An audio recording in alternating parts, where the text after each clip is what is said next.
लेकिन हम केवल कानून की वापसी नहीं चाहते थे, कॉर्पोरेटीकरण की वापसी चाहते थे।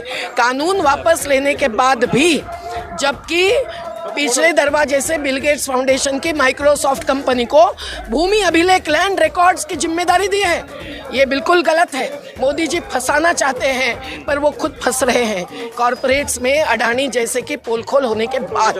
तो आज तो उनको अपना दिल और दिमाग किसानों की स्थिति पर लगाना चाहिए। आत्महत्या जारी है, किसानों की खेती की ज़मीन कहीं अंतर्राष्ट्रीय एयरपोर्ट के लिए, कहीं खदानों के लिए, कहीं हाईवेज और फ्लाईओवर के लिए जो छीनी जा रही है, जो बर्बाद की जा रही है, वो पॉलिटिकल क्लाइमेट चेंज है, वो इकोनॉमिक क्लाइमेट चेंज है और अर्थव्यवस्था और राज्य व्यवस्था का गठजोड़ है। और इसीलिए किसान आंदोलन ही इस देश का जनतंत्र बचाएगा, संविधान बचाएगा, जल जंगल ज़मीन बचाएगा। अभी जंगल को हस्तांतरित करने के लिए इन्होंने एक नई साजिश चलाई है।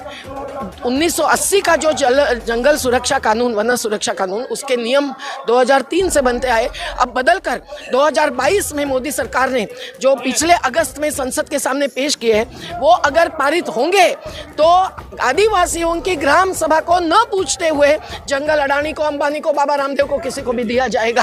ये हमें मंजूर नहीं है। फसल बीमा में 5 साल में 45,000 करोड़ रुपए कंपनियों ने कमाए हैं और जब ओलावृष्टि होती है, सूखा पड़ता है, तब किसानों को भरपाई नहीं मिलती है। हमें ये मंजूर नहीं है। बिजली बिल आज भी पेंडिंग रखा है। अगर बिजली बिल बढ़ेगा, और वो किस लिए, मुंबई जैसा भी महाराष्ट्र का पूरा बिजली विभाग वो अडानी को देना चाहते हैं, तो श्रमिक भी लड़ रहे हैं और किसान भी लड़ रहे हैं। तो ये किसान श्रमिक एकता जिंदाबाद केवल हम नहीं कर रहे हैं, हम लोग इस एकता के द्वारा इन क्रिमिनल कॉरपोरेट से इस देश की अर्थव्यवस्था ही नहीं, इस देश का विकास बचाना चाहते हैं। हम विकास चाहते हैं। निर्मला सीतारमण तो कह रही हैं देश में कोई चिंता करने वाली बात नहीं है, अडानी का जो मामला है वो पूरा एक गुब्बारा जैसा है, एक दिन हवा निकल जाएगी। निर्मला सीतारमण जी के पति को आप सुनिए, फिर आपको सच्चाई मालूम पड़ेगी। जी, क्या कह रहे हैं? वो पूरा कह रहे हैं कि अर्थव्यवस्था बर्बाद की जा रही है। बजट को लेकर वो कमेंट करते हैं, वो पूरे आर्थिक नीतियों पर कमेंट करते हैं और कुछ कहने की जरूरत नहीं है।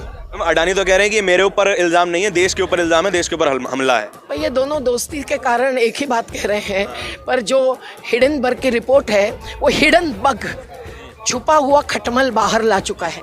और इसीलिए अब ए नहीं, A to Z सभी जो केवल पैसे की पूंजी और बाजार पर जीते हैं, अपना मुनाफा लॉकडाउन में भी 6 गुना बढ़ाते हैं, जो 44 लाख करोड़ की कर माफ़ी 8 सालों में ले चुके हैं, जो 30 लाख करोड़ की कर्ज माफ़ी 8 साल में ले चुके हैं, उनकी बात सच्ची कौन मानेगा भाई? 120 करोड़ की जनता 137 करोड़ में से आज सच्चाई बोल रही है।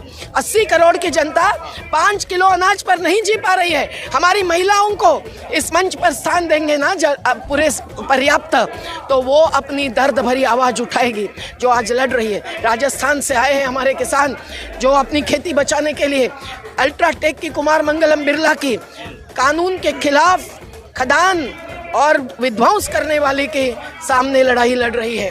नर्मदा आंदोलन 37 साल हो गया, आज भी बचे हुए लोगों पर 50,000 परिवारों को तो ले लिया हमने पुनर्वास, 20,000 परिवारों को जमीन ले ली, लेकिन जो बचे हैं वो किसान हैं, मजदूर हैं, मछुआरे हैं, पर हम लोग उनकी लड़ाई लड़े बिना नहीं रहे। लेकिन मैम, जनता क्या इन सारी चीज़ों को मुद्दा मानती है? जनता तो अब भी उन्हीं को वोट दे रही है।